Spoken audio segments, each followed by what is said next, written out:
I ask you to open your minds and hearts to the wisdom that has been known to the great mystics and sages throughout the ages. For in this wisdom lies the power to reshape your reality, to mold your world according to your will, and to become the master of your own destiny. Let us begin by understanding the true nature of reality. The world you see around you, with all its myriad forms and experiences, is but a reflection of your own consciousness. It is a mirror that faithfully reproduces the contents of your mind, your beliefs, and your assumptions. This is the first great truth you must grasp. Your outer world is a perfect reflection of your inner world. Now, armed with this knowledge, we can begin to see the profound importance of focusing on yourself. For if the world is but a reflection of your consciousness, then it stands to reason that to change the world, you must first change yourself. This is not a selfish act, as some might believe, but rather the most selfless and powerful thing you can do. By focusing on yourself, by cultivating your own garden, you are in fact tending to the very source of all creation. But what does it mean to focus on yourself?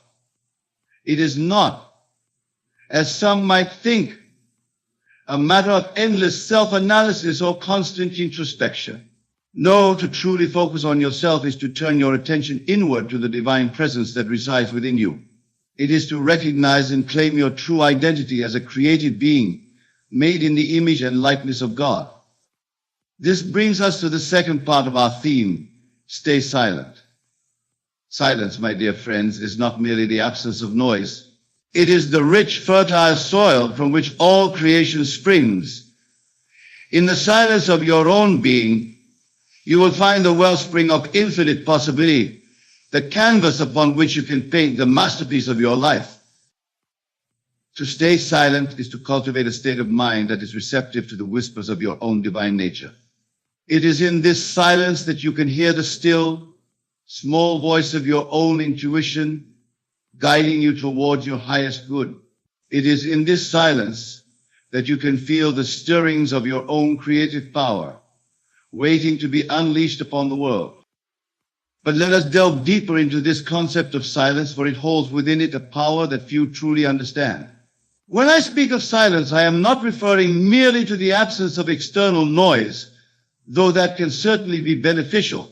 No, the silence I speak of is an inner quietude,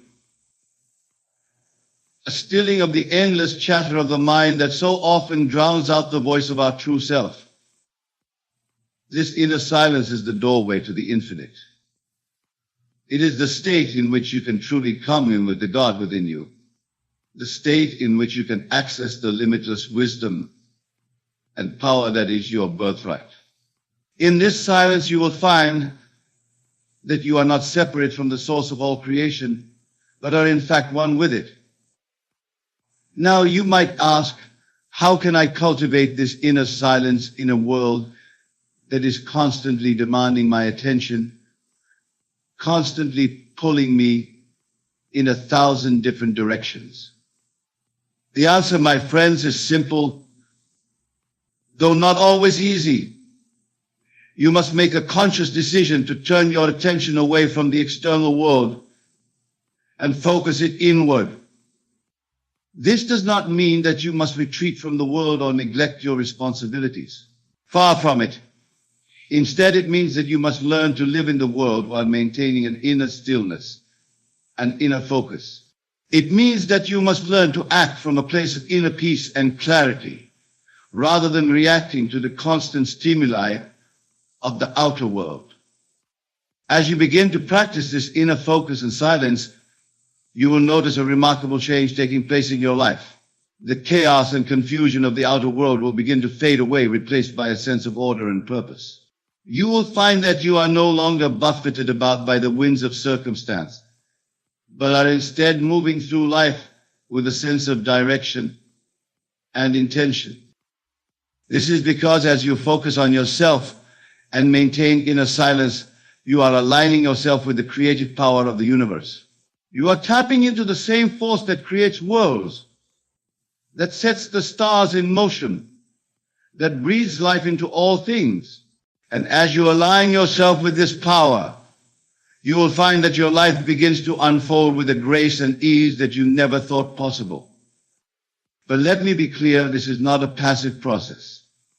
To focus on yourself and stay silent requires great discipline and dedication. It requires that you consistently turn your attention away from the distractions of the outer world and focus it on the truth of your being.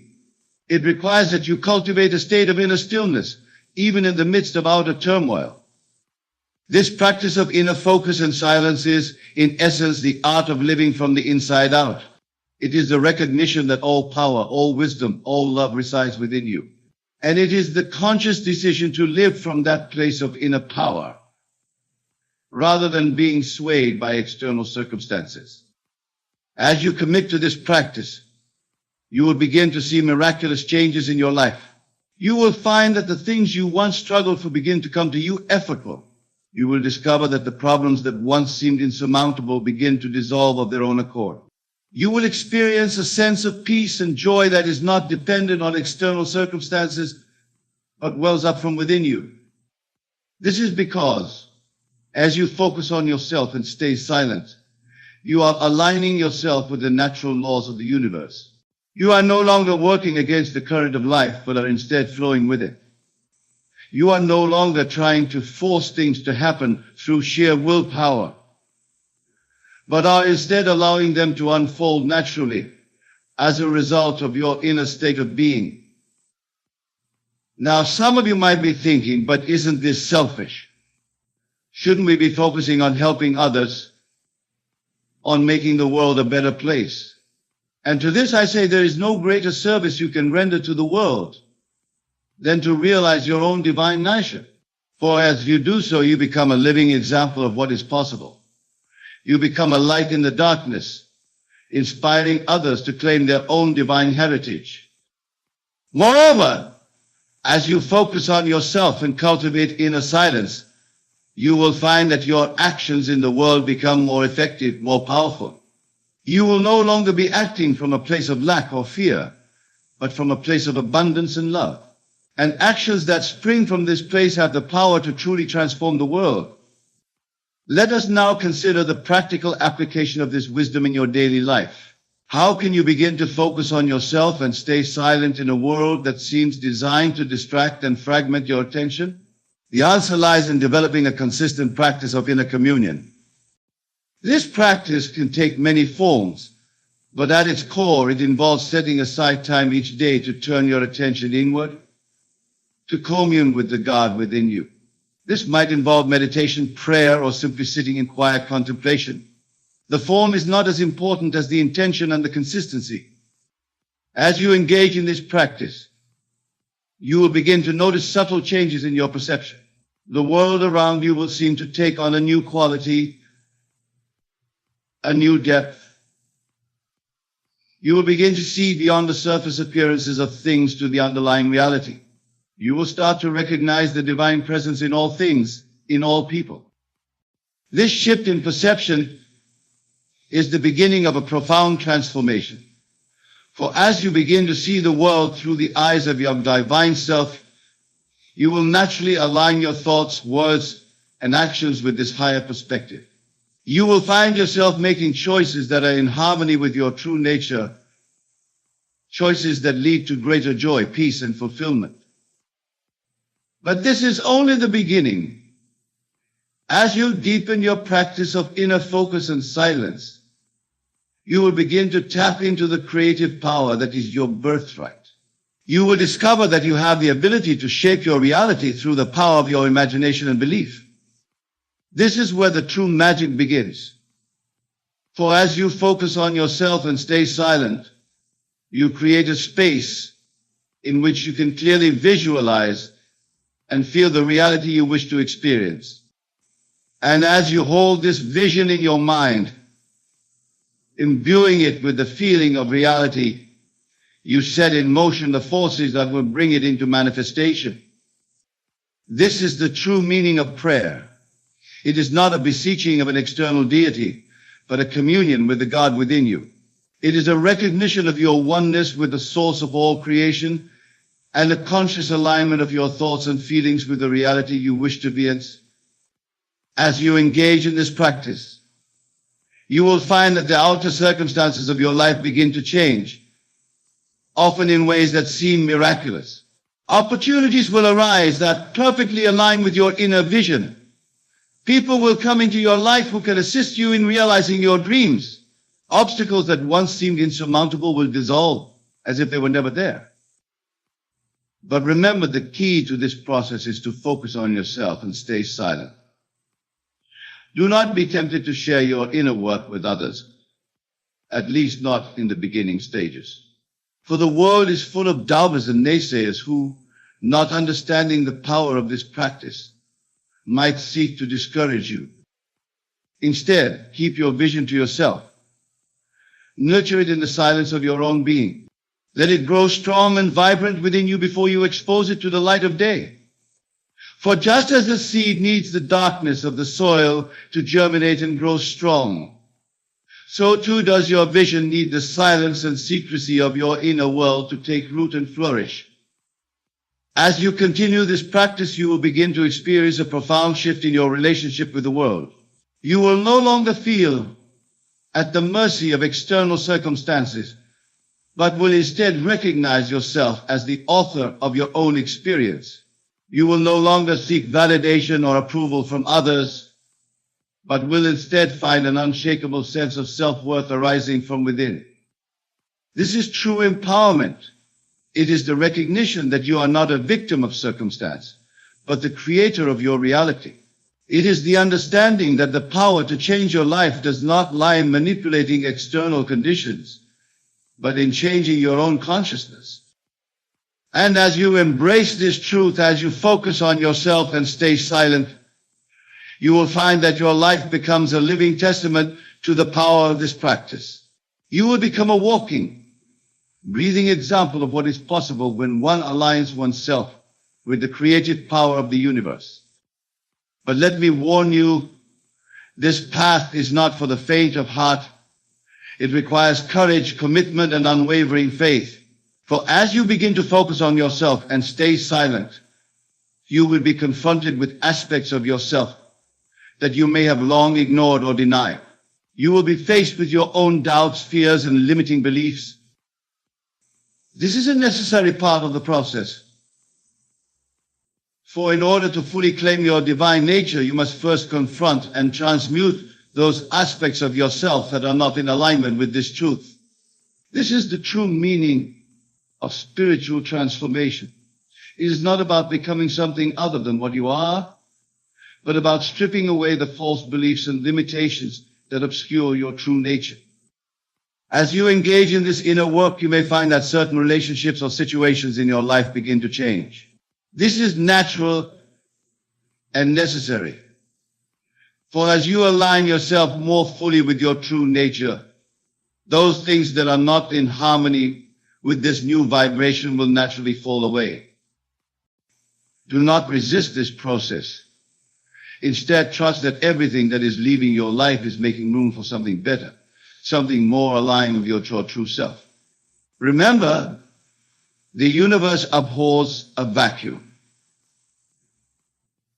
As you release what no longer serves you, you create space for new blessings to enter your life. Throughout this process, it is crucial that you maintain your focus on yourself and stay silent. Do not be tempted to explain yourself to others or to justify the changes you are making. Simply allow the results of your inner work to speak for themselves. As you continue on this path, you will begin to experience a profound sense of peace and fulfillment. This is not the fleeting happiness that comes from external achievements or possessions, but a deep, abiding joy that arises from within. It is a joy of being in alignment with your true nature, of living from the inside out. This joy is your birthright. It is the natural state of being for one who has recognized their oneness with the divine. And as you embody this joy, you become a beacon of light in the world, silently inspiring others to claim their own divine heritage. But even as you experience this inner transformation, remember to keep your focus on yourself. Do not be tempted to proselytize or to try to change others. Each person must find their own way to this truth in their own time. Your task is simply to be a living example of what is possible.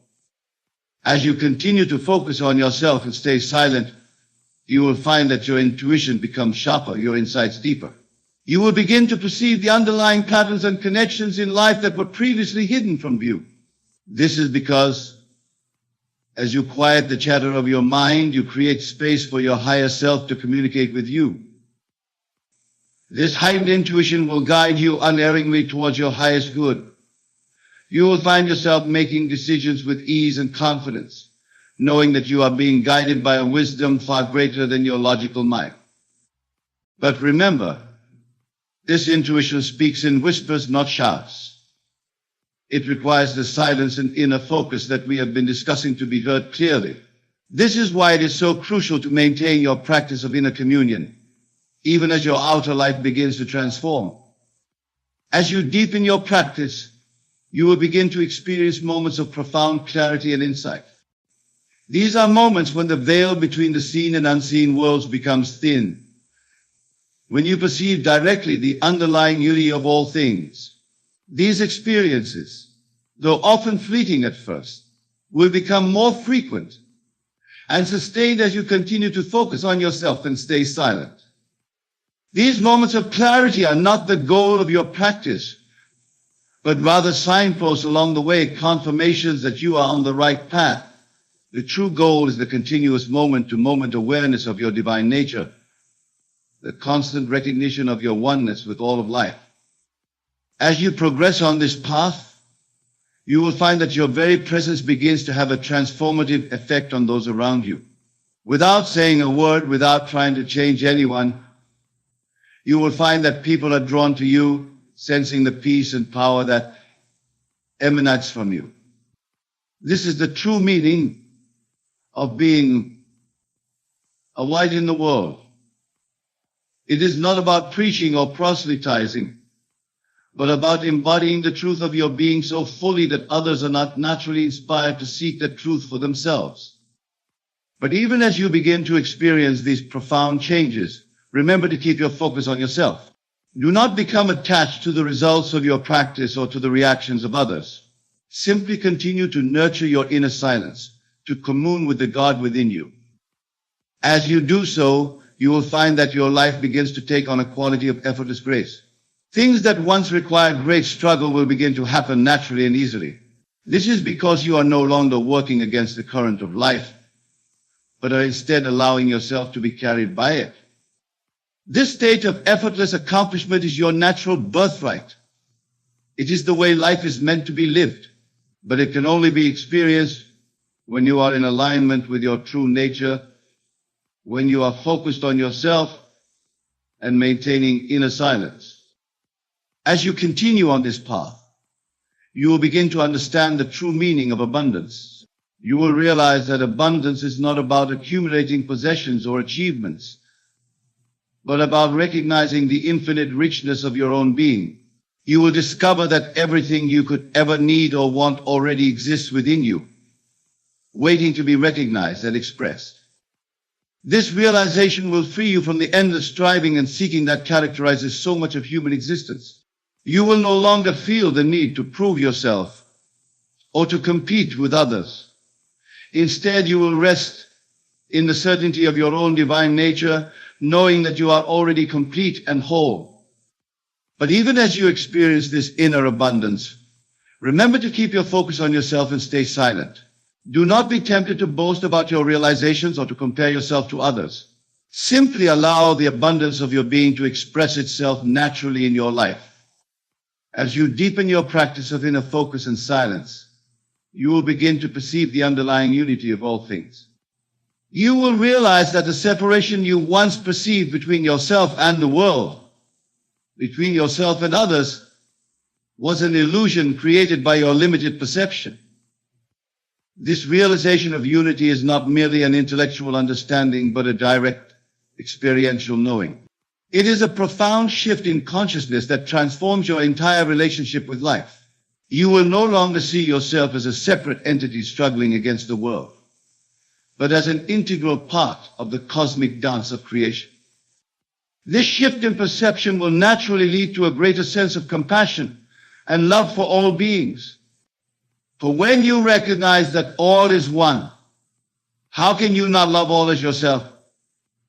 This love arising from the depths of your being will inform all your actions and interactions, making your life a blessing to all you encounter. But even as you experience this expanding love and compassion, remember to keep your focus on yourself and stay silent. Do not try to force this love on others or to make them understand your realizations. Simply allow this love to flow through you, touching all in its path. As you continue on this path of inner focus and silence, you will begin to understand the true nature of time.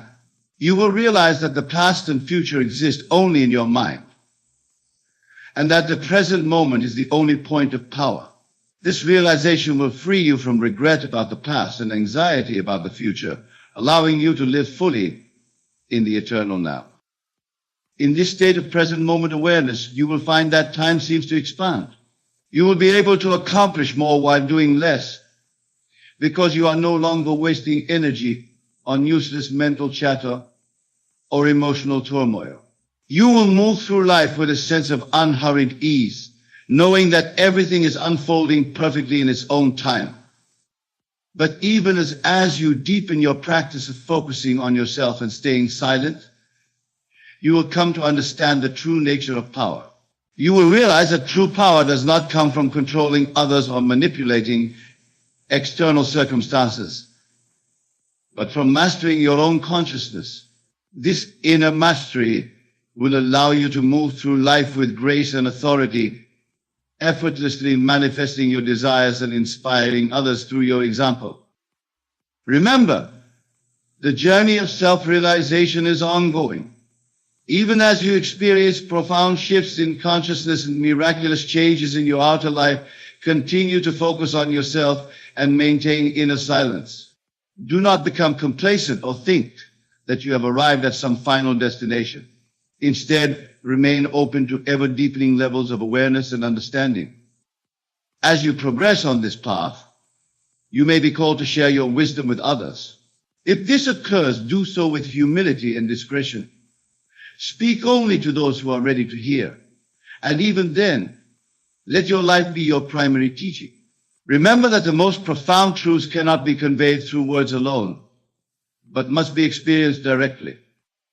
In conclusion, my dear friends, I urge you to take this message to heart. Focus on yourself and stay silent. In this simple practice lies the key to unlocking your infinite potential, to realizing your divine nature, and to creating a life of joy, abundance, and fulfillment. Trust in the process, have faith in your own divine nature, and know that as you transform yourself, you transform the world. Go forth now, not in search of some external salvation, but in recognition of the God within you. Let your life become a living testament to the power of this practice. And in the silence of your own being, may you discover the infinite treasure that has always been yours. I want you to cast aside all preconceived notions about achievement, success, and fulfillment. For tonight we shall explore a truth so fundamental, yet so often overlooked, that it has the power to completely reshape your existence. Consider for a moment the energy you expend in chasing after your desires, the constant striving, the endless pursuit, the relentless push towards what you believe will bring you happiness. This chase, my dear listeners, is the very thing keeping you from your desires. It is a game you can never win, for in the act of chasing, you affirm the absence of what you seek. But I say unto you, there's another way, a way that aligns with the very fabric of creation, a way that harnesses the power of your imagination and the law of assumption. This way is not about chasing, but about becoming. It is not about doing, but about being. When you chase after something, you are operating from a state of lack. You are telling the universe, I do not have this, and so I must pursue it. But the universe, in its infinite wisdom, does not respond to your actions. It responds to your state of being, to the assumptions you hold about yourself and your world. Imagine, if you will, a man who desperately wants to be wealthy. He chases after money, working long hours, constantly worrying about his finances, always seeking the next opportunity to increase his wealth. This man, despite his efforts, finds that wealth eludes him. Why? Because in his relentless pursuit, he is affirming his current state of lack. He is living from the assumption that he does not have wealth. And so the universe faithfully reflects this assumption back to him. Now consider another man. This man, rather than chasing wealth, assumes the state of wealth. He lives from the end, feeling the naturalness of being wealthy. He does not pursue money, for in his mind, he already has it. His actions flow not from a place of lack, but from a place of abundance. And lo and behold, opportunities for wealth begin to present themselves to him, seemingly out of nowhere. This, my friends, is the power of letting it come to you. It is not about inaction, but about inspired action. It is about aligning your inner state with your desired outcome, and then allowing the universe to orchestrate the means. But how, you may ask, does one make this shift? How does one stop the chase and start the allowing? The answer lies in the power of your wonderful human imagination. For your imagination is not a mere fantasy maker. It is the very workshop in which reality is forged. When you imagine yourself in the state of your wish fulfilled, when you assume the feeling of your desire realized, you are not engaging in idle daydreaming. You are engaging in the most powerful creative act known to man. You are impressing upon your subconscious mind a new concept of self, a new assumption about your reality. Let us take a moment to truly understand this. Your subconscious mind does not distinguish between what you vividly imagine and what you actually experience in the outer world. It accepts as true whatever you feel to be true.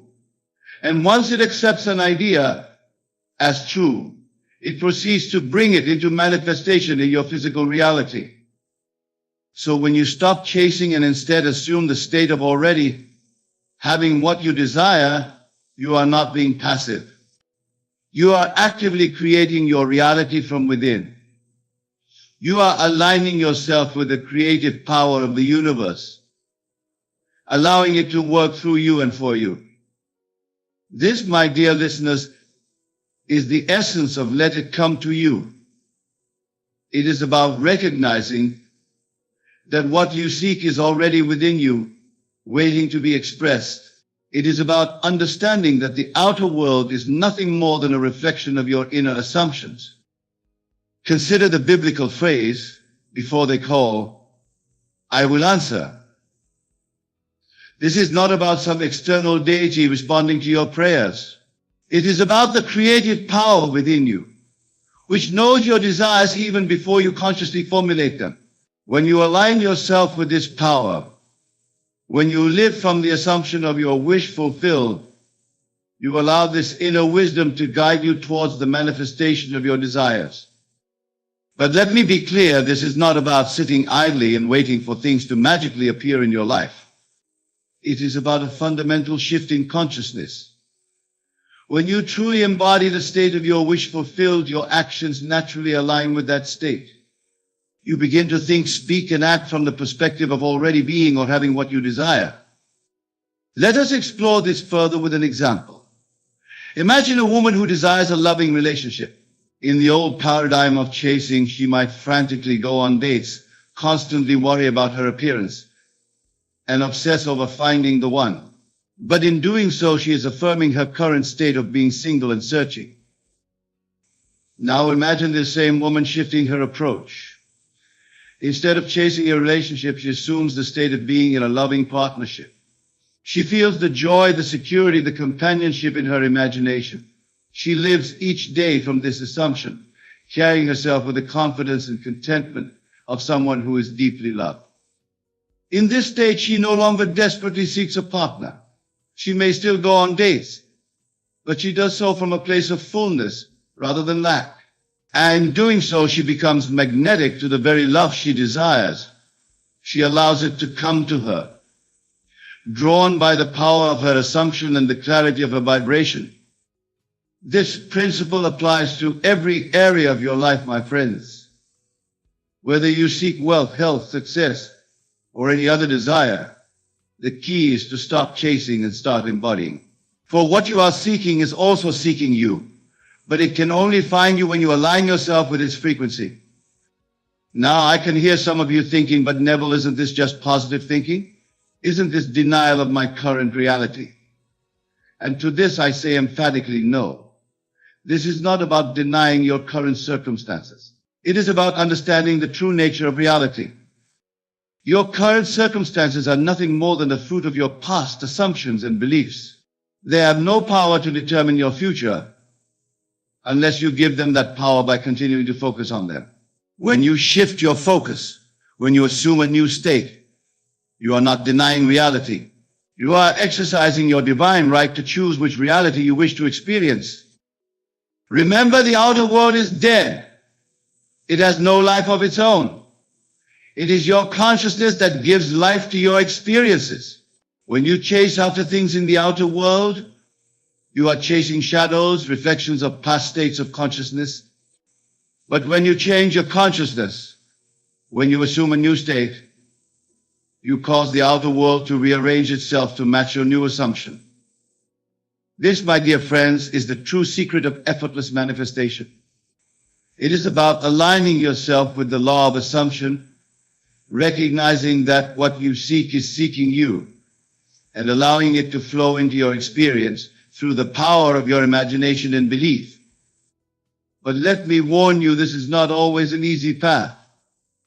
The old habits of chasing, of striving, of efforting are deeply ingrained in our collective consciousness. As you embark on this new way of being, you may find resistance arising within you. Doubts may creep in, old patterns may try to reassert themselves.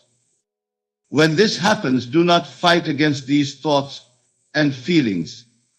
Simply observe them, acknowledge them, and then gently return to your new assumption. For the war is not won by battling against what you don't want, but by persistently embodying what you do want. Think of it like tuning a radio. When you're trying to listen to a particular station, you don't focus on eliminating all the other stations. You simply tune into the frequency you desire. In the same way, you don't need to fight against your current reality or forcefully push away unwanted circumstances. You simply need to tune yourself to the frequency of your desire, to align yourself with the state of your wish fulfilled. This aligning, this tuning is done through your imagination. Your imagination is the dial that allows you to tune into different frequencies of experience.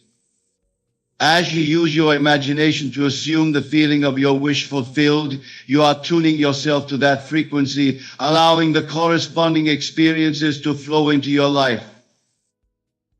But remember, my friends, this is not a one-time event. It is a way of life. Just as you wouldn't expect to stay in shape by exercising once, you cannot expect to manifest its desires by imagining once. This is about persistently assuming the state of your wish fulfilled, about living from that state day in and day out until it becomes your new normal. As you do this, you will find that the very concept of chasing begins to fade from your consciousness. For how can you chase what you already are? How can you pursue what you already have? This shift in perception is the key to allowing your desires to flow effortlessly into your experience. Now, some of you may be wondering, but what about action? Don't we need to do something to bring our desires into manifestation? And to this I say, yes, action is part of the process, but it is inspired action, not frantic doing. When you assume the state of your wish fulfilled, when you live from the end, you will find that ideas and opportunities naturally present themselves to you. You will be inspired to take certain actions, to move in certain directions, but these actions will not feel like effort or struggle. They will feel natural joyful, almost effortless. This is the difference between chasing and allowing. When you're chasing, actions feel forced, stressful, born out of fear and lack. When you're allowing, actions flow naturally from your assumed state, guided by an inner wisdom that knows exactly how to bring your desires into manifestation. Consider the example of a tree. A tree does not chase after sunlight, water, or nutrients. It simply grows, naturally extending its branches towards the sun, its roots towards water and nutrients. It allows these elements to come to it, and in doing so, it fulfills its nature and purpose. You, my dear listeners, are no different. You are a divine creature, imbued with the same creative power that brings forth worlds. When you align yourself with this power, when you assume the state of your wish fulfilled, you allow the universe to bring to you all that you need for the manifestation of your desires. But let me be clear, this allowing is not passive. It requires an active use of your imagination, a deliberate assumption of the state of your wish fulfilled. It requires faith, not blind faith in an external power, but faith in the creative power of your own consciousness. This faith is not about believing that your desire will manifest someday in the future. It is about believing that your desire is already yours in the realm of imagination, and that the outer world must inevitably conform to this inner reality. As you cultivate this faith, as you persist in your assumption, you will begin to see signs of your desire manifesting in your outer world. These signs may start small: an overheard conversation that confirms your assumption, an unexpected opportunity that aligns with your desire, a shift in how others respond to you. Do not discount these signs, no matter how small they may seem, for they are confirmation that your inner world is indeed shaping your outer reality. They are breadcrumbs leading you to the full manifestation of your desire. As you notice these signs, allow them to strengthen your faith. Let them be evidence that the law is working, that your assumption is taking root in the fertile soil of your subconscious mind. But do not become attached to these signs or anxiously look for them. Simply acknowledge them with gratitude and continue to live from your assumed state. Remember, the manifestation of your desire is not the goal. The goal is the state of consciousness from which your desire naturally flows. When you truly embody the state of your wish fulfilled, you no longer need the outer manifestation to feel complete. You are already whole, already fulfilled in your imagination. This is the paradox of manifestation. When you no longer need something to feel complete, when you are already living from the state of fulfillment, that is when your desires flow most easily into your experience. So, my dear friends, I urge you to stop the chase. Stop pursuing, stop striving, stop efforting. Instead, turn within. Use your mighty imagination to assume the state of your wish fulfilled. Feel the naturalness of being or having what you desire. Live from this state, persist in this assumption, and watch as the universe rearranges itself to match your inner vision. Remember, you are not a helpless being pushed around by external circumstances. You are the operant power in your world. Your consciousness is the one and only reality. All things are possible to him who believes, for belief shapes reality. As we near the end of our time together, I want to address a question that may be arising in some of your minds. Neville, you might be thinking, this all sounds wonderful, but what if I've been chasing my desire for so long that I don't know how to stop? What if the habit of pursuit is so ingrained that I can't seem to let go? To this I say, fear not, for the power to change is always available to you, in this and every moment. The past has no power over you except that which you give it through your continued attention. Your power lies in the present moment, in your ability to choose your thoughts and assumptions right now. If you find yourself slipping back into the habit of chasing, simply pause. Take a deep breath and remind yourself of this truth. What you are seeking is also seeking you. It is not something outside of you that needs to be pursued. It is a state of consciousness that you can assume right now. In that moment of pause, use your imagination to step into the feeling of your wish fulfilled. What would it feel like to already have what you desire? How would you move through your day? How would you interact with others? Immerse yourself in these feelings. Let them permeate your being. This practice of conscious assumption may feel strange at first, especially if you've been in the habit of chasing for a long time. But with persistence, it will become more natural. You will find yourself automatically shifting into the state of your wish fulfilled, allowing your desires to flow to you with ease and grace. Remember, my friends, this is not about forcing yourself to feel something you don't. It's about recognizing that the feeling of fulfillment is already within you, waiting to be acknowledged and expressed. You are not creating something new. You are simply tuning into a frequency that already exists. As you make this shift from chasing to allowing, you may find that your entire perspective on life begins to change.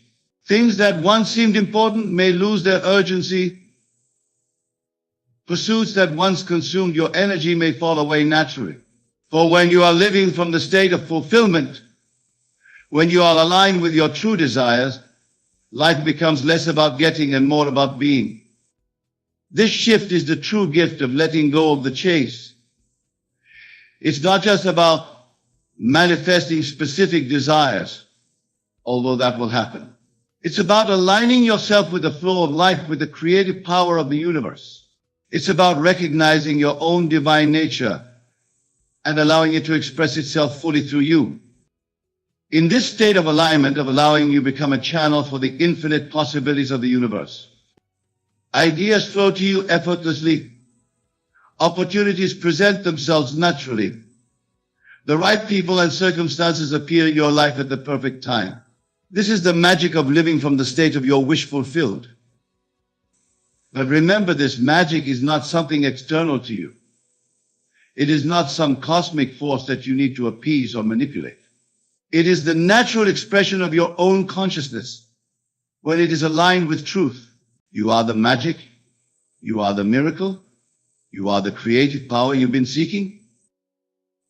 As we draw our discussion to a close, I want to leave you with a powerful practice that will help you embody this principle of stop chasing it.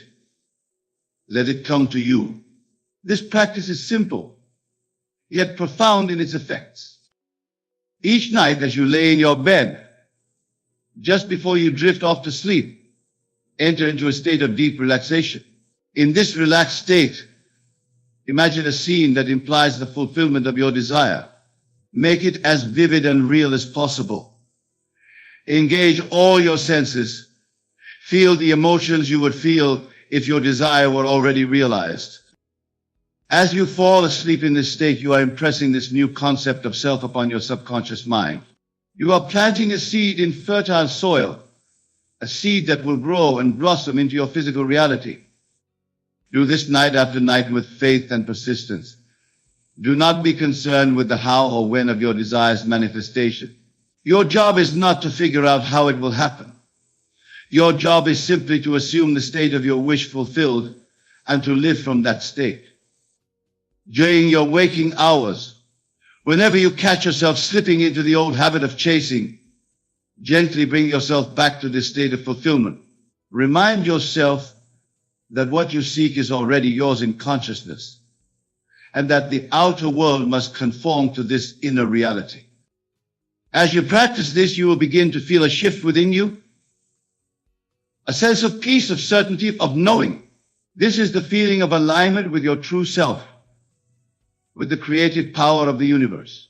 This feeling is your guide, your compass pointing you towards the realization of your desires. Trust this feeling, my friends. Trust the wisdom of your own consciousness, for it knows the perfect timing and the perfect way to bring your desires into manifestation. Your role is simply to maintain the state of your wish fulfilled, to live from the end, and to allow the universe to take care of the details. Remember, the outer world is nothing more than a shadow, a reflection of your inner state. As you change your inner state, as you assume the feeling of your wish fulfilled, the outer world must change to match this new vibration. This is not magic, it is law. The law of assumption, the fundamental principle that governs all of creation. As we continue to explore this profound truth, let us delve deeper into the practice of living from the end. This concept, my dear friends, is the key to effortless manifestation. When you live from the end, you are not hoping for a future event. You are experiencing it now in the realm of imagination, which is the true creative realm. Imagine for a moment that you are an actor in a play. The script has already been written, and you know with absolute certainty how the story ends. Would you fret and worry about the outcome? Would you chase after the conclusion? Of course not. You would simply play your part, moment by moment, secure in the knowledge of the final scene. This is how you must approach your life. Know the end, feel it, live it, breathe it. Then, from that state of knowing, live each day. This is not about pretending or forcing yourself to believe something. It's about tapping into the part of you that already has what you desire, that already is what you wish to be. When you truly grasp this, you'll understand why chasing is not only unnecessary but counterproductive. Chasing implies that what you want is somewhere out there, separate from you. But the truth is, everything you desire already exists within you in the infinite realm of possibility that is your consciousness. Let's take a moment to really let this sink in.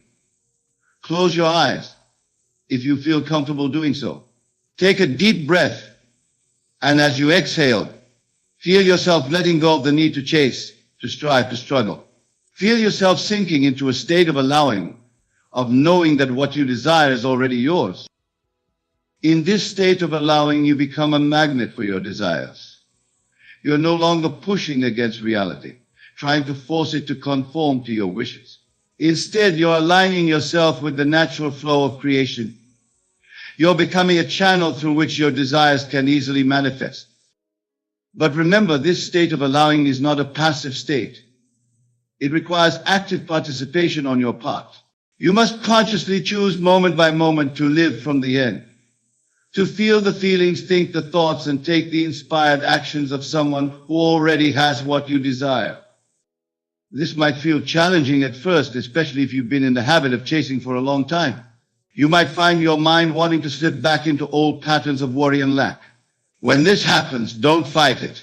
Simply observe these thoughts and feelings, acknowledge them, and then gently guide your attention back to the state of your wish fulfilled. Think of it like training a puppy. When the puppy wanders off, you don't scold it or punish it. You simply gently bring it back to where you want it to be. Do the same with your mind. Each time you catch it wandering into thoughts of lack or separation from your desire, gently bring it back to the feeling of fulfillment, of already having what you want. As you practice this, you'll find that staying in the state of your wish fulfilled becomes easier and more natural. It becomes your default state, the lens through which you view and interact with the world. And as this happens, you'll start to notice changes in your outer world. These changes might be subtle at first.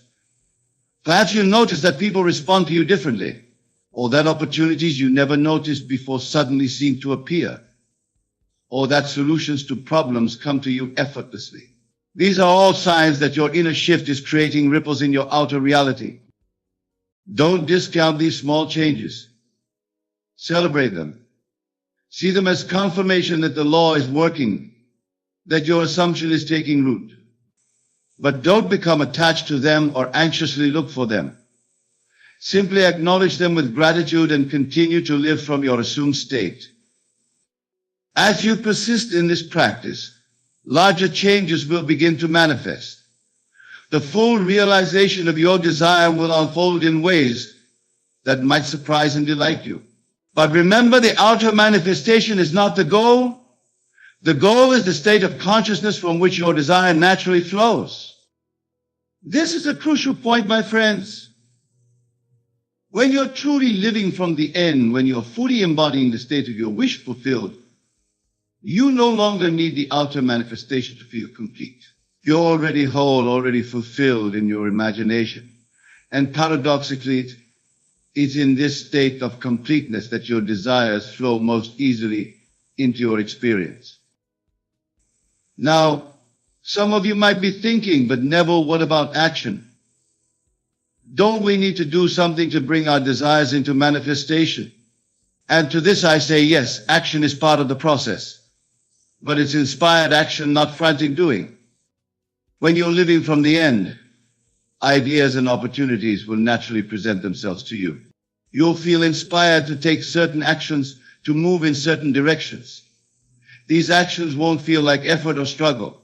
They'll feel natural, joyful, almost effortless. This is the difference between chasing and allowing. When you're chasing, actions feel forced, stressful, born out of fear and lack. When you're allowing, actions flow naturally from your assumed state, guided by an inner wisdom that knows exactly how to bring your desires into manifestation. Consider the example of a tree once again. A tree doesn't chase after sunlight, water, or nutrients. It simply grows, naturally extending its branches towards the sun, its roots towards water and nutrients. It allows these elements to come to it, and in doing so, it fulfills its nature and purpose. You, my dear listeners, are no different. You are a divine creature, imbued with the same creative power that brings forth worlds. When you align yourself with this power, when you assume the state of your wish fulfilled, you allow the universe to bring to you all that you need for the manifestation of your desires. But let me be clear, this allowing is not passive. It requires an active use of your imagination, a deliberate assumption of the state of your wish fulfilled. It requires faith, not blind faith in an external power, but faith in the creative power of your own consciousness. This faith is not about believing that your desire will manifest someday in the future. It's about believing that your desire is already yours in the realm of imagination, and that the outer world must inevitably conform to this inner reality. As you cultivate this faith, as you persist in your assumption, you'll begin to see evidence of your desire manifesting in your outer world. These signs may start small: an overt conversation that confirms your assumption, an unexpected opportunity that aligns with your desire, a shift in how others respond to you. Do not discount these signs, no matter how small they may seem, for they are confirmation that your inner world is indeed shaping your outer reality. They are breadcrumbs leading you to the full manifestation of your desire. As we near the conclusion of our discussion, I want to address a common concern that arises when people first encounter this teaching. Many worry that if they stop chasing their desires and instead live from the end, they'll become complacent or lose their motivation. But I assure you, my friends, the opposite is true. When you're living from the end, when you're aligned with your true desires, you become more motivated, more inspired than ever before.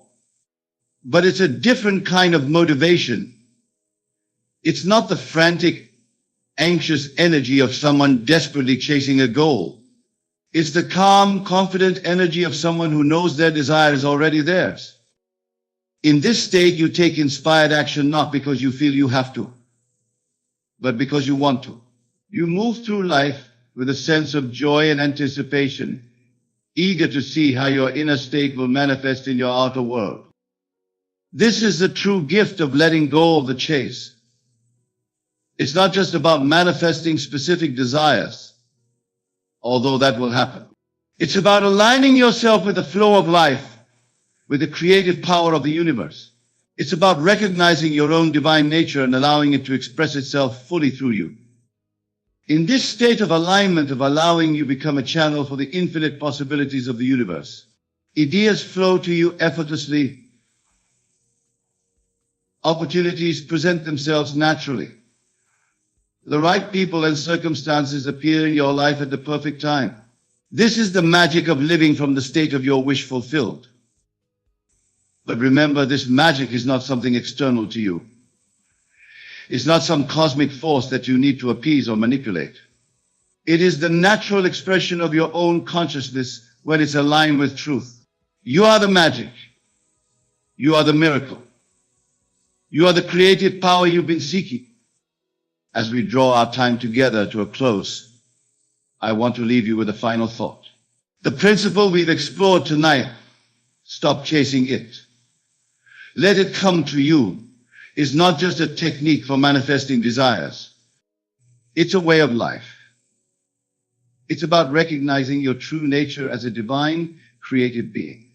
It's about aligning yourself with the fundamental laws of the universe. When you live from this understanding, everything changes. The world becomes a friendly place filled with infinite possibilities. You no longer see yourself as a small, separate being struggling against external forces. Instead, you recognize yourself as the creator of your reality, the author of your life story. In this state, there's no need to chase anything, for you understand that everything you desire is already within you, waiting to be expressed. Your job is simply to assume the feeling of your wish fulfilled, to live from the end, and to allow the universe to take care of the details. So, my dear friends, as you leave here tonight, I urge you to let go of the chase. Stop pursuing, stop striving, stop efforting. Instead, turn within. Use your mighty imagination to assume the state of your wish fulfilled. Feel the naturalness of being or having what you desire. Live from this state. Persist in this assumption and watch as the universe rearranges itself to match your inner vision. Remember, you are not a helpless being pushed around by external circumstances. You are the operant power in your world. Your consciousness is the one only reality. All things are possible to him who believes, for belief shapes reality. Go forth from here with this knowledge. Apply it in your life. Test it, prove it to yourself. For in doing so, you'll discover the truth of who you really are. You'll tap into the limitless power that has always been within you. And you'll experience the joy, the freedom, the fulfillment that comes from living in alignment with the laws of creation. The world is waiting for you, my friends, not as something to be chased, but as something to be embraced. It's waiting for you to recognize your true power, to step into your divine nature, to become the person you're meant to be. So stop chasing, start being. Let your desires come to you, for in truth, they are already yours.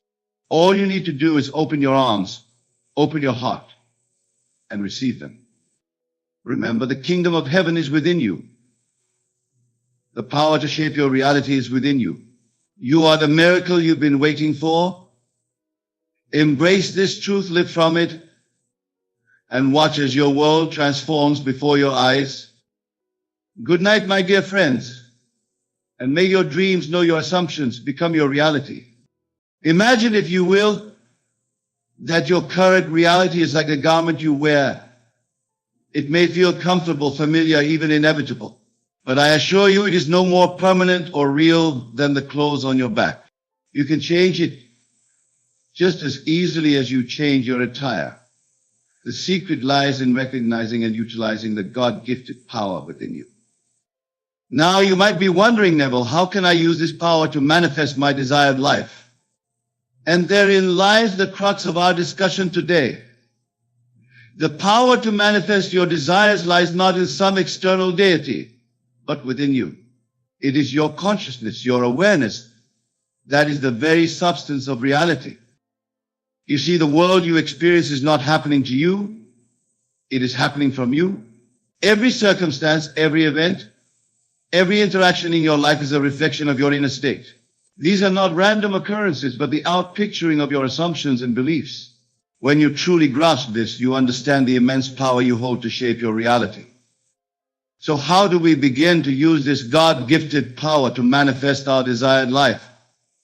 The first step is to clearly define what you wish to manifest. What is it that you truly desire? Be specific. Don't simply say, I want to be happy. Instead, imagine in vivid detail what your life looks like when you have achieved your desire. How do you feel? What are you doing? How do you spend your time? The more specific and detailed your vision, the more real it becomes in your mind. Once you have this clear vision, the next step is to assume the feeling of your wish fulfilled. This is crucial. You must feel the reality of your desire now, not in some distant future. Remember, your subconscious mind doesn't understand time. It only understands the present moment. So if you constantly feel that your desire is something in the future, it will always remain in the future. Instead, assume the feeling of your wish fulfilled now. How would you feel if your desire were already realized? Would you feel joyful, confident, free, grateful? Embody these feelings. Live from this state of being. This is not pretending or lying to yourself. This is assuming a new state of consciousness, which is the very essence of using your God-gifted power. Now, some of you may be thinking, but Neville, how can I feel something that isn't yet true? This is where the power of your imagination comes into play. Your imagination is the bridge between your current reality and your desired state. It is through your imagination that you can step into the feeling of your wish fulfilled, even before it manifests in the physical world. Your imagination is not a flight of fancy or a frivolous faculty. It is the very workshop wherein you fashion your future. When you imagine, you are experiencing reality at its most fundamental level. You are engaging with the pure potential of consciousness, shaping it with your attention and your assumption. To use your imagination effectively, you must first quiet your conscious mind. The chattering of your daily thoughts, your worries, your doubts, these must be silenced. Enter a state of relaxation, a state akin to sleep, but in which you remain consciously aware. In this state, your subconscious mind becomes more receptive to impression. Once in this relaxed state, construct your scene. This scene should be one that implies the fulfillment of your desire. If your desire is for a successful career, you might imagine yourself in your ideal office or receiving congratulations from colleagues. If it's financial abundance you seek, imagine yourself looking at your bank statement with joy and gratitude. The scene should be short and simple. It's not about creating an elaborate story, but about capturing a moment that implies your desire is now a fact. This scene is your platform, the stage upon which you will enact the feeling of your wish fulfilled. Now step into this scene. Don't watch it as a spectator, but experience it from the first-person perspective. Be there in that moment. And as you experience it, let the feeling of fulfillment wash over you. Feel the gratitude, the joy, the satisfaction of having your desire realized. This is where many falter in their attempts to use their God-gifted power. They can see the scene clearly, but they fail to evoke the feeling. Remember, it is the feeling that gives life to your imaginal act. Without feeling, visualization is merely a mental exercise. With feeling, it becomes an act of creation. As you practice this, you may find that the feeling comes more easily with repetition. Each time you return to your scene, the feeling becomes more vivid, more real. This is good. You are strengthening the impression upon your subconscious mind. But here's a crucial point. Once you have evoked the feeling, once you have impressed it upon your subconscious, you must carry it with you into your waking life. This is where many stumble. They do their visualization exercise. They feel it intensely in the moment. But then they return to their daily life and fall back into old patterns of thought and feeling. To manifest your desired life, to truly use your God-gifted power, you must maintain the feeling of your wish fulfilled, even in the face of contradictory evidence. This is where faith comes in. Not blind faith, but faith born of understanding.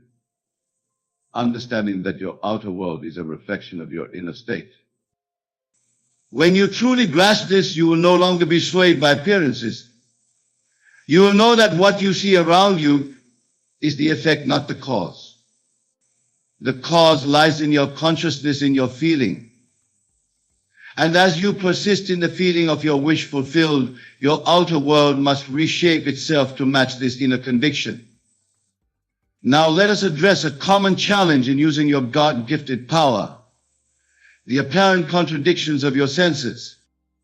As you begin to live in the feeling of your wish fulfilled, you may find that your current circumstances seem to contradict your assumption. How do you maintain your feeling in the face of these seeming contradictions? This is where the art of ignoring comes into play. To ignore is not to deny the existence of something, but to refrain from giving it your attention and energy. When contradictory evidence appears, acknowledge it briefly, then immediately return your attention to the feeling of your wish fulfilled. Remember, what you see in your outer world is the result of past assumptions, past feelings. It is like an echo of what you once believed. Your task now is to give more attention, more importance, more reality to your new assumption than to these outdated circumstances. This practice requires mental discipline. It requires you to stand firm in your new assumption even when your senses argue against it. But remember, your senses only show you what has been, not what can be. Your imagination, informed by your feeling, shows you what will be. As you persist in maintaining the feeling of your wish fulfilled, even in the face of contradictory evidence, you will begin to see changes in your outer world. These changes may start small: a fortunate coincidence, an unexpected opportunity, a shift in someone's behavior towards you. Do not dismiss these as mere chance. They are the first fruits of your new assumption taking root. Now let us delve deeper into the nature of feeling and using your God-gifted power. When I speak of feeling, I am not referring merely to emotions, though emotions play a part. I am speaking of a deeper sense, a knowing, an unshakable conviction. It is the difference between saying, "I want to be successful," and knowing in the very core of your being, "I am successful." This feeling, conviction, is not something you can fake or force. It arises naturally when you have successfully impressed your desire upon your subconscious mind. This is why the repeated use of your imagination is so crucial. Each time you return to your imaginal scene, each time you step into the feeling of your wish fulfilled, you are deepening this impression. Then think of it like wearing a groove in a record. The first time you play the record, the needle may skip and jump. But with repeated plays, the groove deepens and the music plays smoothly. Similarly, as you repeat your imaginal act, the feeling becomes more natural, more habitual. It becomes your dominant state. This is the state from which creation occurs.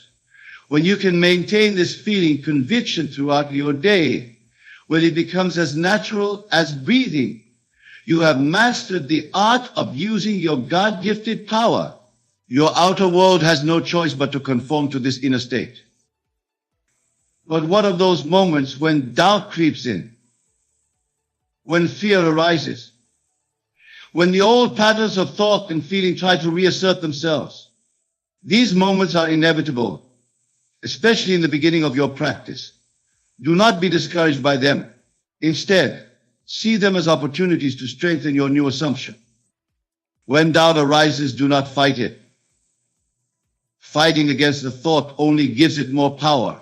Instead, gently but firmly return to your feeling of wish fulfilled. Remind yourself that what you see around you is the past.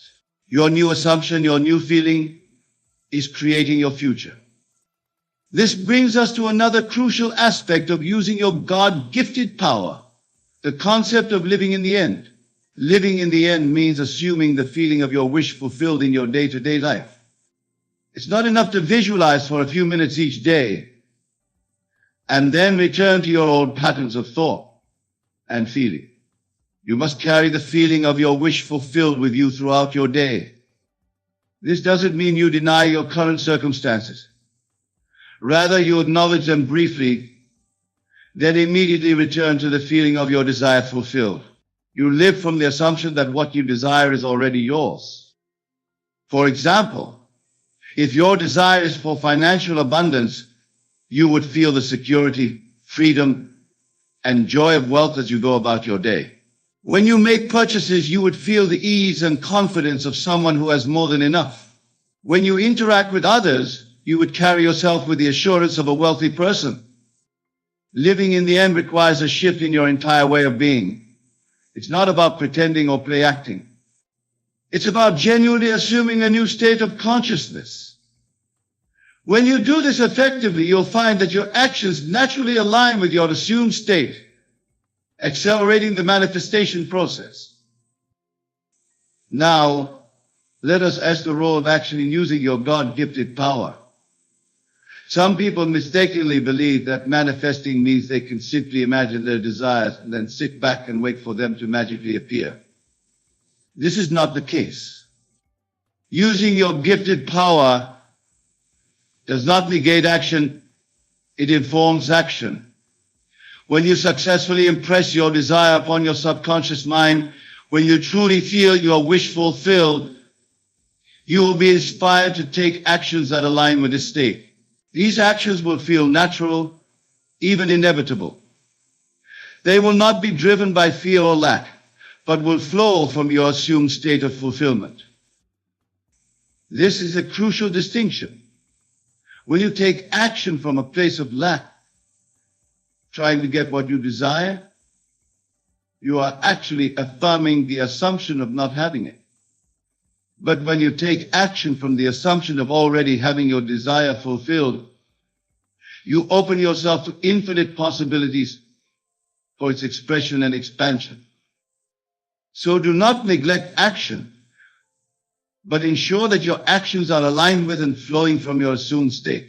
Let your feeling guide your actions, rather than hoping your actions will create the feeling. This alignment of inner state and outer action is key to manifesting your desired life. Now, let us explore detachment in relation to using your God-gifted power. Detachment doesn't mean you don't care about your desire. Rather, it means you're not anxiously attached to seeing immediate results or figuring out how your desire will manifest. When you're truly living in the end, you can imagine and feel your desire fulfilled without constantly looking for signs of its manifestation. You trust in the process, knowing that as you maintain the feeling of your wish fulfilled, it must inevitably express itself in your outer world. Detachment allows you to live in the present moment while holding your assumed state.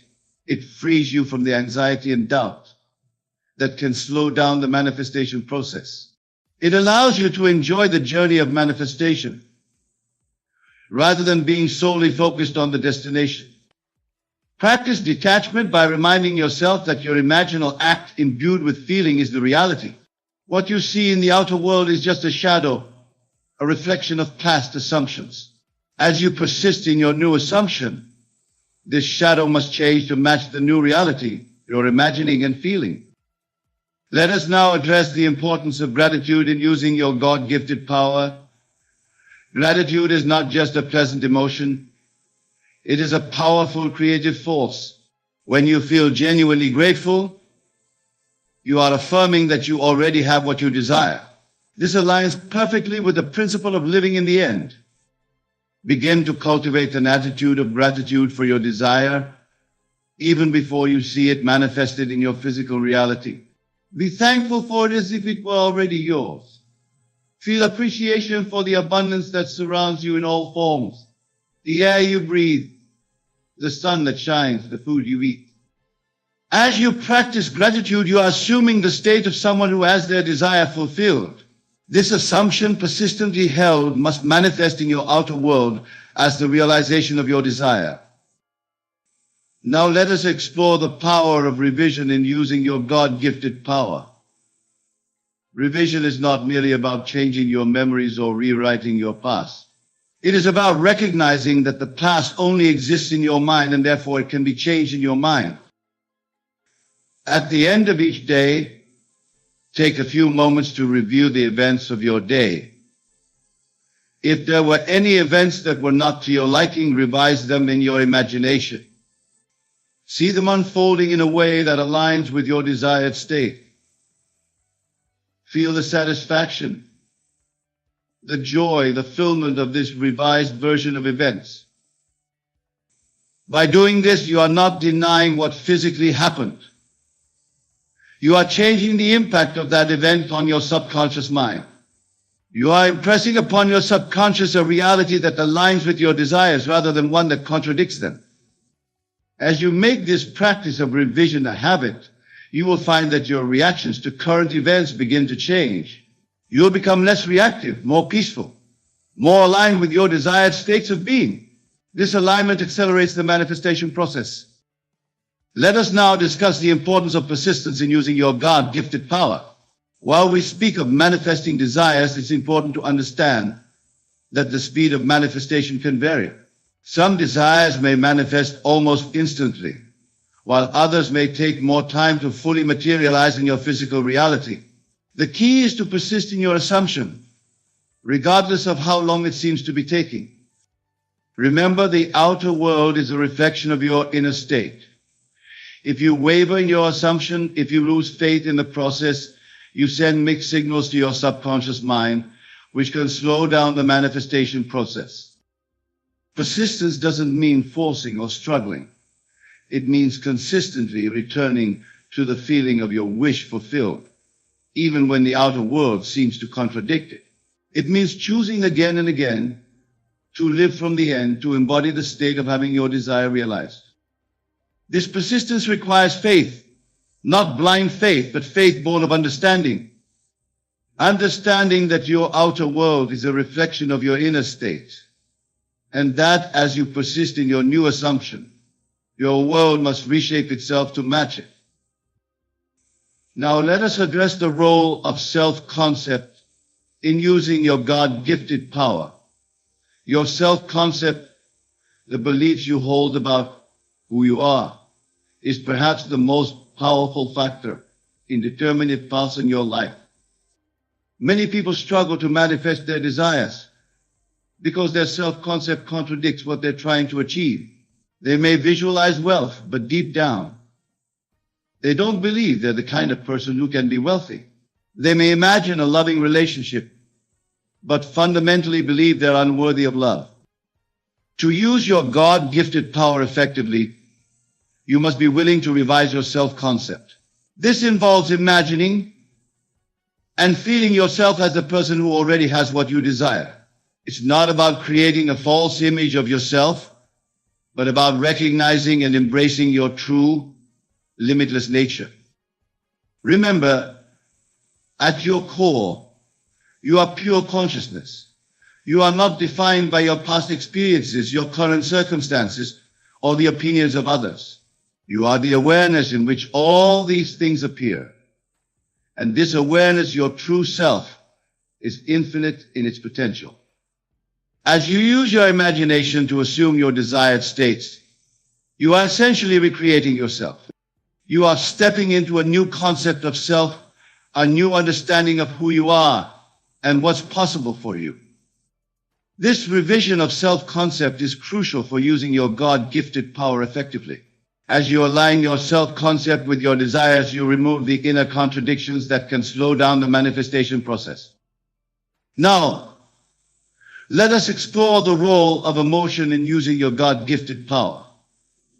Emotion is the fuel that powers your imaginal acts. It's not enough to merely visualize or think about your desires. You must feel them. When you combine vivid imagination with genuine emotion, you create a powerful impression on your subconscious mind. This is because your subconscious responds more strongly to feeling than to intellectual thought. The emotions you want to cultivate are those you would feel if your desire were already realized. If your desire is for wealth, feel the security, the freedom, the joy that comes with financial abundance. If it's a loving relationship you seek, feel the love, the connection, the companionship.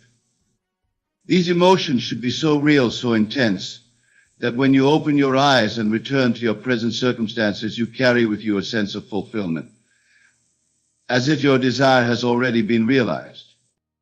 This emotional component is what distinguishes effective use of your God-gifted power from mere daydreaming or wishful thinking. When you can genuinely feel your desire as an accomplished fact, you are impressing it upon your subconscious mind as a reality. Your subconscious then works tirelessly to bring this feeling into physical manifestation. As we near the conclusion of our exploration, remember this: the power to manifest your desired life lies within you. It is your God-gifted power, your divine birthright.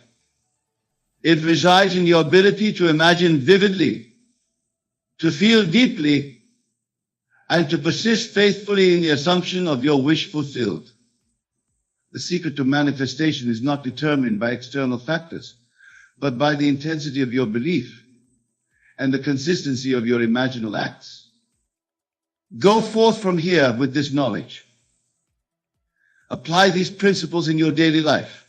Use your imagination consciously and deliberately to create scenes that imply the fulfillment of your desires. Feel the reality of your wish fulfilled with every fiber of your being. Persist in this feeling even when your senses deny it. For as you do, you are reshaping your entire world, manifesting your desires with a speed and precision that might seem miraculous to others. Remember, you are the operant power in your world. You are limited only by your ability to imagine and to feel the reality of your wishes fulfilled. Embrace this truth. Live from this understanding. And watch as your world transforms around you, reflecting the newfound mastery of your God-gifted power. Thank you. And may your journey of conscious creation be filled with joy, wonder, and the thrill of manifesting your deepest desires. Go now and create the life you've always dreamed of, for you are the master of your destiny, the author of your reality. My dear wonderful friends, tonight we will explore one of the most powerful yet misunderstood principles in the art of manifestation, the divine law of silence and selective association. Many of you have come to me asking, Neville, why do my manifestations sometimes fail? Or why do things seem to fall apart just when they're about to succeed? Tonight I will share with you a profound truth that will transform your understanding of the law. Let me begin by telling you why silence is not merely the absence of speech, but the very foundation of your creative power. In Scripture we read, "Be still and know that I am God." This stillness, this divine silence, is not a mere suggestion. It is the very secret of creation itself. Consider how God created the world. Did he announce his intentions to anyone? Did he seek validation or approval? No, my dear friends. In the depths of silence, in the quiet of his own being, he spoke the words, "Let there be," and it was done. This is your pattern. This is your blueprint. I remember who came to me in New York. She had been trying to manifest a specific position in her company, a position that seemed impossible to obtain given her current status. She had told everyone about her desire, seeking advice, validation, and support. For months, nothing happened. Then she heard this principle of silence and everything changed. She did something remarkable. She cut off all discussion of her desire. She stopped seeking opinions, stopped announcing her intentions, and most importantly, she went into what I call the sacred silence.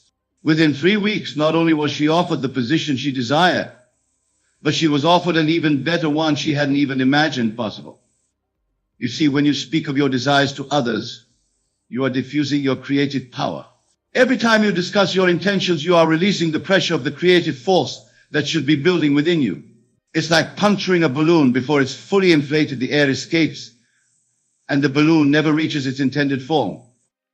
Let me share with you what I call the law of sacred silence. This law states that every desire has its own gestation period, just as every seed has its own time of growth. When you plant a seed in the ground, do you dig it up every day to check its progress? Do you tell everyone about the seed you've planted and ask their opinion on whether it will grow? Of course not. You plant it in the silence of the earth and let it grow undisturbed. Your desires are spiritual seeds, and your consciousness is the soil in which they grow. Every time you speak of your desires to others, you are essentially digging up your seed to show it to the world. How can it grow if you don't give it the silence it needs to take root? But tonight, I want to take you deeper than you've ever gone before into understanding why cutting all contacts is equally crucial to your manifestation. This is not about isolation, it's about insulation. You must insulate your consciousness from the doubts, fears, and limiting beliefs of others. Consider the story of Noah. Before the flood came, he was instructed to enter the ark and seal it. This is not a historical account, but a psychological drama playing out in consciousness. The ark represents your consciousness, and sealing it represents cutting off contact with all that would disturb your assumption of the wish fulfilled. Many of you maintain relationships and connections that constantly pull you back into old states of consciousness. Try to rise to a new level of being while staying connected to those who know you as you were, not as you desire to be. This is like trying to fly while keeping your feet chained to the ground. Let me tell you about a student of mine who understood this principle perfectly. He desired to move from poverty to wealth, but he realized that his daily associations were keeping him anchored in the consciousness of lack. His friends, though well-meaning, constantly spoke of limitations, of how difficult it was to make money, of how the economy was against them.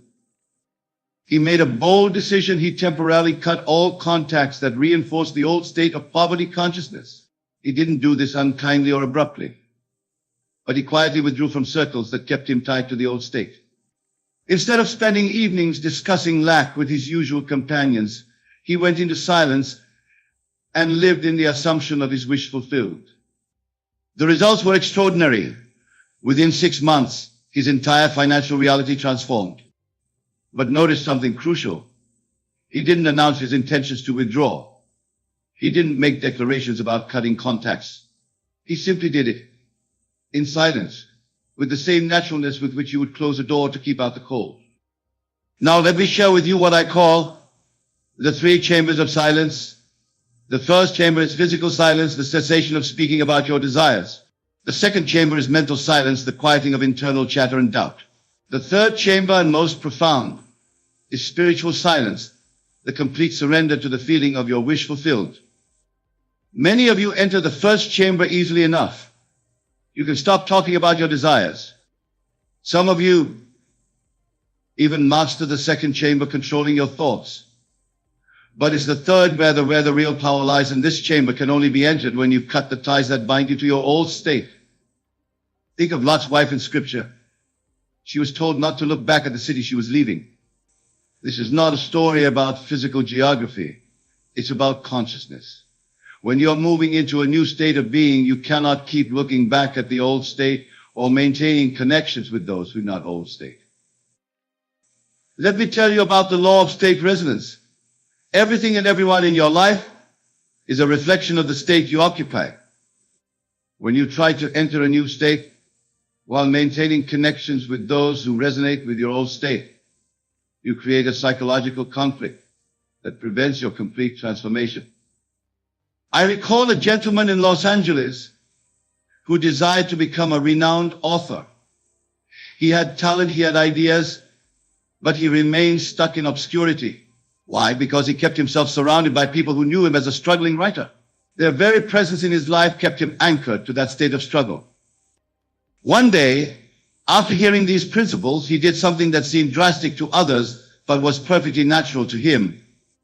He cut all contacts with his writing group, stopped attending literary gatherings where people complained about how hard it was to get published, and went into complete silence about his work.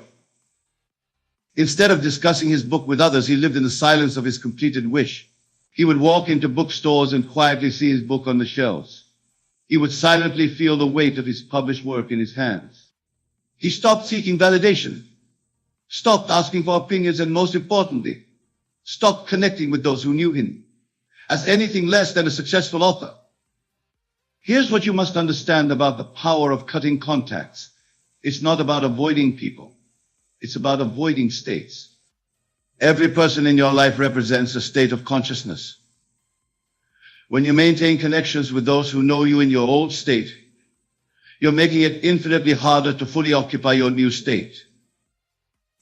Consider the biblical instruction, "Come out from among them and be ye separate." This is not about physical separation, but about separating yourself from states that contradict your desire. When you truly understand this, you'll see why maintaining certain contacts keeps you bound to states you're trying to leave. Let me introduce you to what I call the principle of state solidarity. This principle states that your consciousness naturally seeks alignment with the predominant consciousness of those around you. This is why being around people who knew you in your old state makes it challenging to maintain your new assumption. Think of it like tuning a radio. You're trying to tune into the frequency of your desire, but the old contacts in your life keep pulling the dial back to the old frequency. The solution is not to fight against this pulling. The solution is to remove yourself from the range of the old frequency entirely. Now, some of you might be thinking, but Neville, isn't it selfish to cut contacts with people? Let me tell you something profound. You're not cutting contact with people. You're cutting contact with states.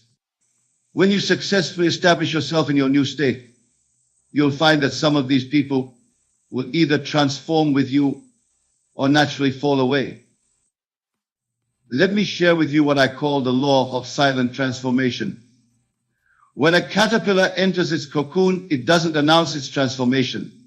It doesn't seek approval from other caterpillars. It doesn't maintain connections with its caterpillar life. In perfect silence, in complete isolation, it undergoes its magnificent transformation. This is your pattern.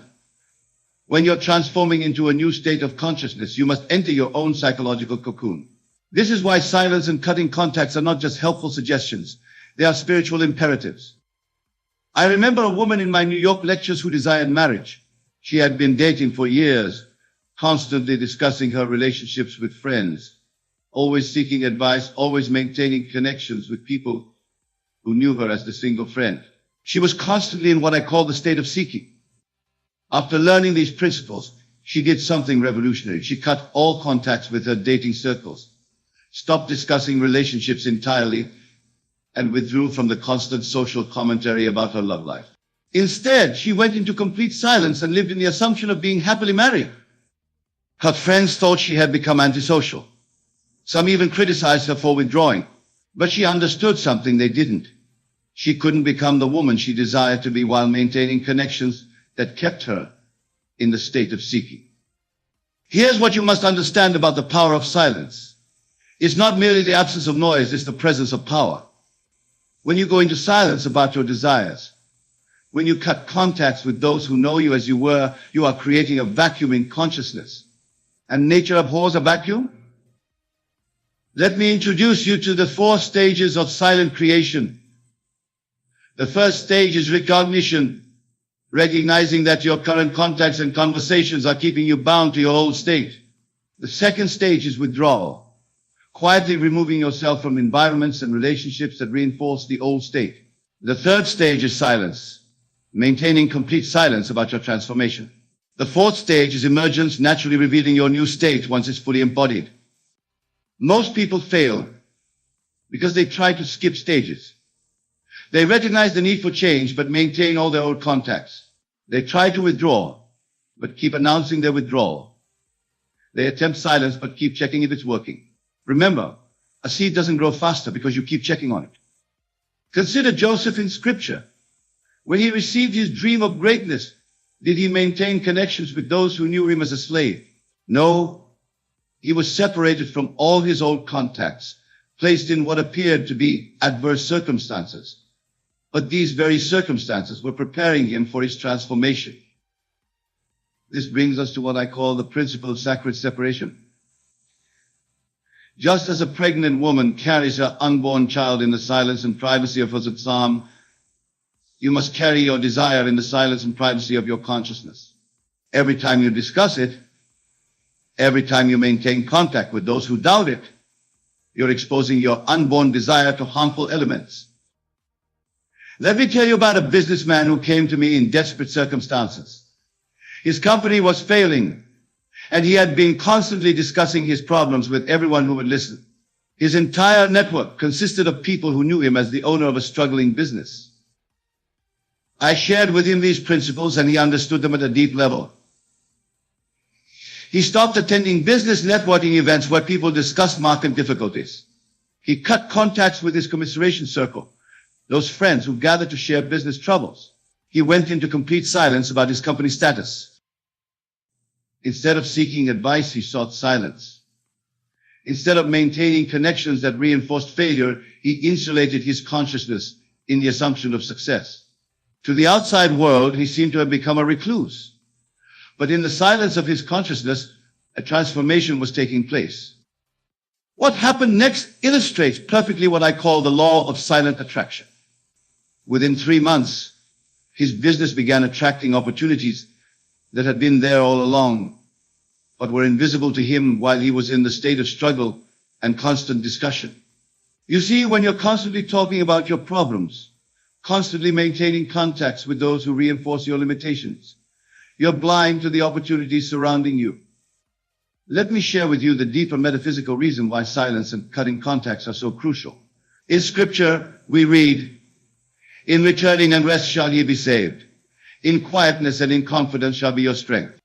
This is not merely poetic language, it's a precise description of the law of consciousness. When you maintain silence and cut contacts with the old state, you're doing something profound. You're creating what I call a consciousness vacuum. Nature must fill this vacuum, but it can only fill it with whatever corresponds to your assumed state. Consider this principle: every person in your life is a mirror reflecting back to you your state of consciousness. When you maintain contacts with those who knew you in your old state, you're constantly being reminded of who you were, not who you desire to be. This is why cutting contacts is not an act of rejection, but an act of spiritual wisdom. I remember a teacher who came to me. She had been trying to manifest a position at a prestigious university, but she kept herself surrounded by colleagues who knew her as a struggling substitute teacher. Every conversation, every interaction, every relationship reinforced her current state. She understood these principles and did something that seemed radical to others. She quietly withdrew from her regular social circles. She stopped attending teachers' gatherings where the conversation centered around limited opportunities. She cut contacts with those who consistently reminded her of her current circumstances. Instead, she went into what I call the silence of assumption. In this silence, free from the constant reinforcement of her old state, she lived completely in the assumption of being a distinguished professor. She didn't tell anyone about this inner transformation. She didn't seek validation. She simply lived in the silence of her fulfilled desire. Here's what you must understand about the power of sacred isolation. When you isolate yourself from influences that contradict your desired state, you're not being antisocial, you're being spiritually wise. Just as a scientist must create a controlled environment for certain experiments, you must create a controlled environment in consciousness for your transformation.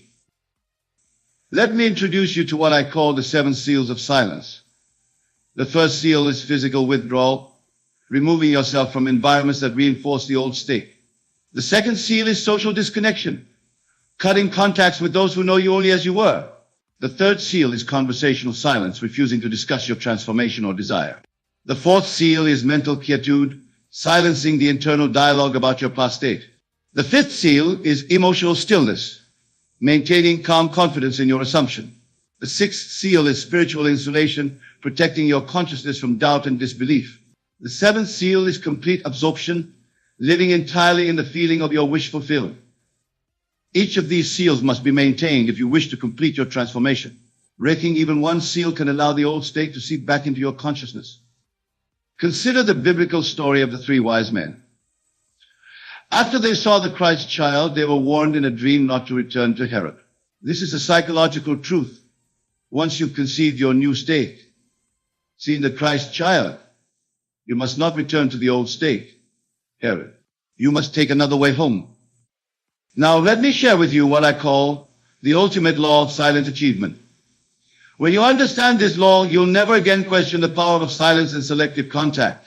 Every great achievement in history, every significant transformation has followed this pattern of silence and sacred isolation. Think of Jesus going into the wilderness for 40 days. Think of Buddha leaving his palace and social circles. Think of every great inventor, artist, or visionary who withdrew from society to birth their creation. This is not coincidence, it's law. Let me tell you about my own experience with this principle. When I first discovered these truths, I didn't announce them to the world. I went into silence. I cut contacts with those who knew me as the old man. In that silence, in that sacred isolation, I experienced what I call the great knowing. Here's what you must do starting tonight. First, make a solemn covenant with yourself, a covenant of silence. No more discussing your desires, your plans, your transformations with anyone.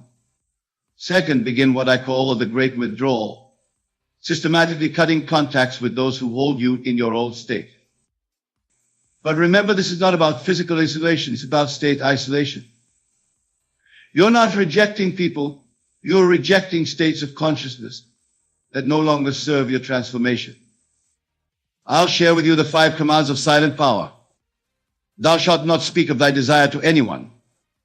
Thou shalt cut all contacts that anchor thee to the old state. Thou shalt live completely in the silence of thy wish fulfilled. Thou shalt not return to check on thy progress. Thou shalt maintain thy silence until thy manifestation is complete. These commands are not suggestions, they are spiritual laws that must be obeyed if you wish to transform your reality. Consider this final principle I call the law of silent emergence. Just as a butterfly emerges from its cocoon, only when its transformation is complete, you should only re-emerge into the world when your new state is fully embodied. Let me tell you about the 3 signs of complete transformation. First, when your new state feels more natural than your old state. Second, when maintaining silence requires no effort. Third, when your old contacts naturally fall away or transform to match your new state. Remember, my dear friends, that silence is not the absence of sound, it's the presence of power. Cutting contacts is not the absence of relationship. It's the presence of spiritual wisdom. As we conclude tonight's talk, I want to leave you with this final truth. Your world is your consciousness pushed out. Every person, every circumstance, every condition in your life is there because of the state you occupy. When you change your state in silence, when you cut contacts with the old state, you automatically change your world. Go forth now in doubt, not in fear, but in the absolute knowing that as you maintain your silence, as you cut contacts with the old state, your transformation must manifest. It's law. Remember these words from Scripture. Be still and know that I am God. This stillness, this silence, this sacred isolation, this is your path to transformation. And now, my dear wonderful friends, as we close this evening, take with you this solemn truth: your silence is your power. Your withdrawal from the old state is your pathway to the new. Maintain this silence, maintain this sacred isolation, and watch as your world transforms to match your silent assumption. For in the end, it is not in the noise of the world, but in the silence of your consciousness that all things are created. It is not in maintaining old contacts, but in sacred isolation that transformation occurs. Go now in silence and confidence in the absolute knowing that what you desire is already yours. For in consciousness, all things are possible to him who believes and maintains the silence of that belief. Good night and God bless you all.